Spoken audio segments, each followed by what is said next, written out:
எழுதி இந்த பாடலும் பாடி அவர்கள் குணம் பெற்றதாக நம்முடைய முன்னோர்கள் இருந்த சரித்திரம்.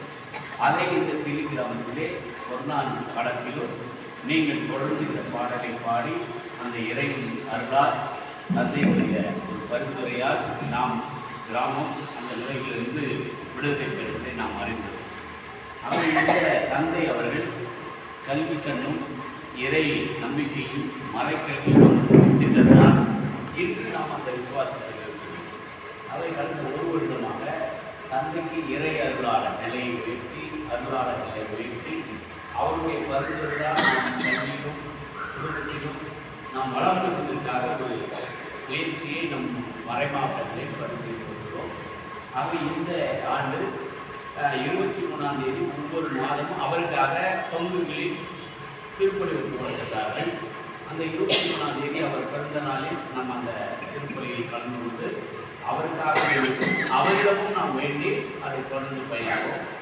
இப்போது படித்திருக்கின்ற ஆசிரியர்கள் ஐயா ஒரு சகாயநாதர் ஒரு ஏவாயா பணி செய்து பணி நிறைவேற்றிருக்கிறார்.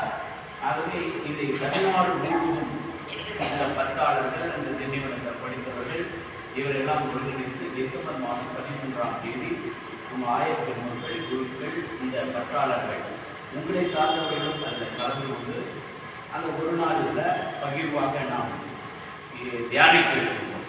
அதில் உங்களை அன்புடன் அழைப்பிருந்தால் உங்கள் தந்தையோடு தொடர்பு கொண்டு அவர்கள் நல்ல ஆலோசனை வழங்கியிருக்கிறார்.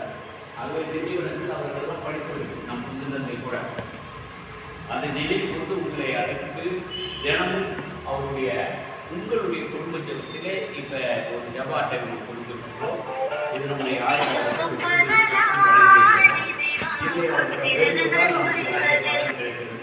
இப்போ தற்காலிகமாக ஒரு வருடமாக நிறைய குணம் பெற்றவர்கள் சாட்சி சமர்ப்பிக்கிறார்கள்.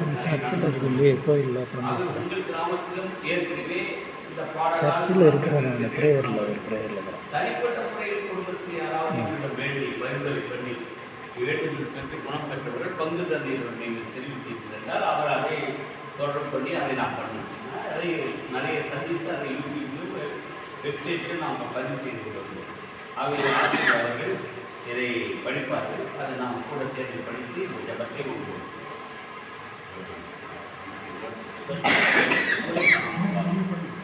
உங்களுக்கு நீங்கள் படிங்க.